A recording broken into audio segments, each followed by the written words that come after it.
Politics, commentary, entertainment, sports, news and opinion now. Here is Steve Malzberg. I understand that Israel can't have a ceasefire in which they're not able to, that somehow the tunnels are never going to be dealt with. The tunnels have to be dealt with. We understand that. We're working at that. By the same token, the Palestinians can't have a ceasefire in which they think the status quo is going to stay, and they're not going to have the ability to be able to begin to live and breathe more freely and move within the crossings and begin to have goods and services that come in from outside. These are important considerations. Yeah, it's a capitulation to terror is what John Kerry just described there. And joining us now to talk about this, and also Elizabeth Warren, believe it or not, no connection to capitulation to terror, is David Harsanyi, national syndicated columnist and senior editor at the Federalist. Great to see you, sir. Thank you. Nice to be here. All right, so, you wrote a great piece. What was John Kerry doing? Seriously, what was John Kerry doing? What on earth was he doing? First of all, what was he doing talking to Turkey and Qatar? Well, it seems like he undercut not only Israel, but Jordan and Egypt and Saudi Arabia and all these nations that you actually hope can come together and so rarely do on anything. And they have against Hamas, basically. That's right, because Hamas is destabilizing not only Israel, but the border with Egypt as well. So you have Kerry sort of blowing up the entire effort for a real ceasefire that will actually stop the tunnels, what he was just talking about. What he's proposing is ridiculous. I mean, the status quo is Hamas, right? We don't want that. So Israel's trying to eliminate them. So when he says Israel now, he's moved forward a little bit. Oh yeah, Israel will deal with the tunnels, but we have to open up. I mean, first of all, it's giving Hamas anything. It's treating them like a country. It's treating them like a country with a grievance, and they're just as legitimate as Israel in their concerns. That's mistake number one.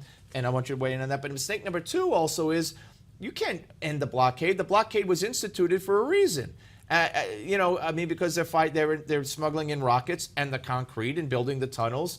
What fantasy world is he living in on both those issues? Well, on the first point, he's giving legitimacy to a terrorist group that the United States recognizes as a terrorist group. Instead of helping, at least in words, they do. That's right. Yeah. And instead of empowering Fatah to make a deal. Now, do I love Fatah? No, but it's a lot better, right, than Hamas. Listen, Hamas won an election there. That's a fact. But afterwards, they were throwing Hamas officials off the roofs and executing them. So they've seized power in a way.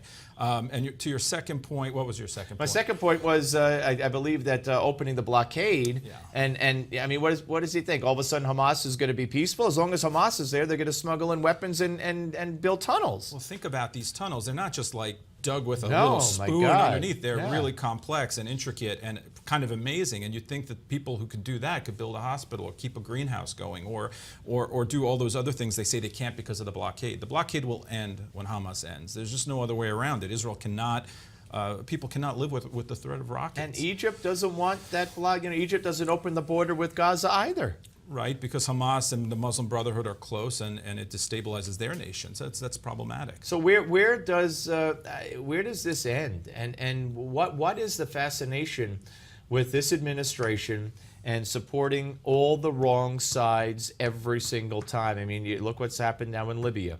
Look what they supported. If they had their druthers, Morsi would still be in charge in Egypt, and then it would be total chaos. And of course, the caliphate being established in Iraq and Syria, and we've fought alongside rebels who are terrorists in Al Qaeda. What is this all by accident? I don't know. It's probably some incompetence and some on purpose, right? I think that... What's the on purpose part? I think that they're trying to be friends to everyone equally, and you can't do that. So they want Hamas and the Palestinians to think they have a friend in the United States and Israel to think they have a friend. Well, you can't be friends to both. You have to pick one. We used to pick Israel most of the time. Listen, there's some limitations on that relationship, and America would say, listen, you have this window to do what you have to do. But now, in essence, they're undermining Israel, and Israel had to reject a ceasefire proposal by everyone in the cabinet, not Likud, not the right wing, but also exactly the left wing. Absolutely, and as far as being everyone's friend, many would say they're not Israel's friend or the Jews' friend. And they're certainly not the Christians' friend anywhere. They don't even talk about what's going on with the Christians being slaughtered. Right now, let's focus on Iraq and Mosul, or you want to go expand it? We could talk about country after country in the Middle East and in parts of Africa. And this administration is silent. And basically on the left, I think it's almost, racist is a strong word, that we ignore when Christians are killed by Muslims in Africa or elsewhere. And I think it has a lot to do with who's doing the killing. Now, Israel is not targeting civilians. Hamas is putting civilians in harm's way. And civilians sometimes die in war. It's a terrible thing. But there is a clear purpose there that is a good purpose to get rid of Hamas, where it is not the case elsewhere, where we're destroying Christian culture and killing Christians. Yeah, absolutely. All right, let's talk a little bit about Elizabeth Warren. Kind of a tough segue there, I guess. But you think she's going to run for president? When I heard her Netroots speech, all of a sudden I heard a presidential candidate speech. She always sounds like she's running for president, but in the end I don't think she will if Hillary decides to run, because I think Hillary's infrastructure and money and all of that is too hard to overcome. Then again, I probably said the same thing in 2000. How about a ticket? The two women on a ticket. That might be interesting, but again, I wrote about Elizabeth Warren to say that I think she's overrated as a politician. I was going to ask you why. How so? Well, I think the perception that we have of people, or the hope the progressives have on or put on her, is far exceeds her actual skill set. When she speaks, Obama, you like him or not, was charismatic and sort of transcended these issues, made progressivism sound universally important and productive, whereas Elizabeth Warren sounds like an angry union boss. Yeah, she does sound like an angry union boss, but she would certainly, I don't think she'd have a shot in a general election, but would she have a shot at the Democratic nomination? She might. I think it has to do with earnestness. I think that you have Hillary, who's pulling down $200K for a speech, and her populist progressive rhetoric. That's not a bad day.